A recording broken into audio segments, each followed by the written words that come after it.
Saudara, kullu nafsin dha'iqatul maut. Setiap yang bernyawa pasti akan mati. Hanya soal waktu, kematian itu nanti akan datang pada setiap kita. Bayangkan dahsyatnya sakaratul maut. Rambut kita ditarik, kuku-kuku kita ditarik, sakit rasanya. Bayangkan nyawa yang dicabut, terbujur kaku. Dan bayangkan yang terbujur kaku itu adalah diri kita. Rasul menjelaskan ketika itu kita masih bisa melihat. Kita masih bisa melihat siapa yang menangisi kita, siapa sahabat yang mentakziahi kita. Tapi kita tidak bisa berbuat apa-apa. Kita tidak bisa bicara, tidak bisa bergerak. Lalu kita dimandikan. Bayangkan itulah diri kita yang sedang dimandikan. Air mengguyur tubuh kita yang selama ini kita bisa mandi sendiri, tapi sekarang harus dimandikan. Dan kita menyaksikan siapa yang memandikan jasad kita. Bersyukur kalau yang memandikan itu adalah anak-anak kita. Sementara kita belum mengajarkan anak-anak kita untuk itu. Ya Allah. Kemudian kita dikafani, kemudian kita disolati, kemudian kita digotong, dibawa ke kuburan. Rasul menjelaskan kalau yang dibawa itu mayit yang soleh, maka mayit yang soleh itu akan berkata. Tapi ketika itu tidak ada seorang pun yang bisa mendengarnya, kecuali malaikat dan hewan-hewan. Manusia dan jin tidak bisa mendengar perkataan mayit.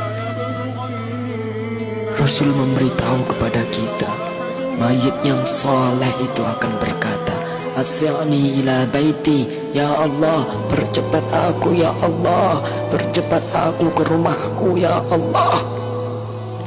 Dia sudah melihat surga Allah. Dia sudah melihat surga karena kesolehan di dunia selama ini. Subhanallah.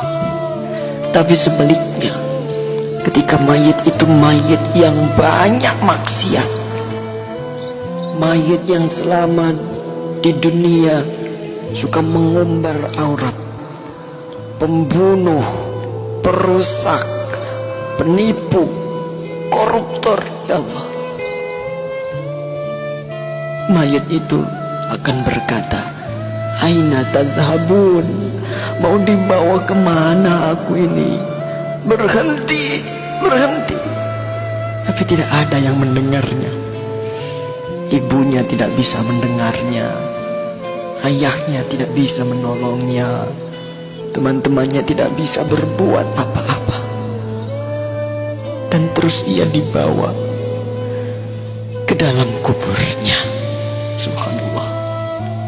Saudara, semua kita akan masuk ke dalam galian lubang tanah 2 meter.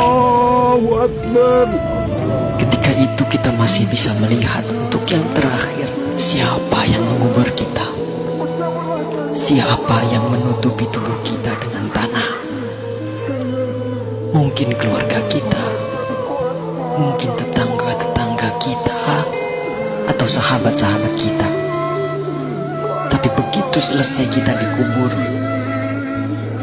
orang-orang yang kita cintai, orang-orang yang dulu selalu bersama kita, orang-orang yang dulu selalu menemani kita, semuanya pulang. Semuanya pulang meninggalkan kita sendirian di kubur. Maka kita merasakan kesedihan, takut, gelisah.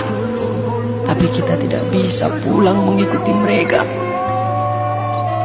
Kita hanya bisa mendengar langkah kaki mereka saat semua orang pulang meninggalkan kita sendirian di kubur. Astagfirullah.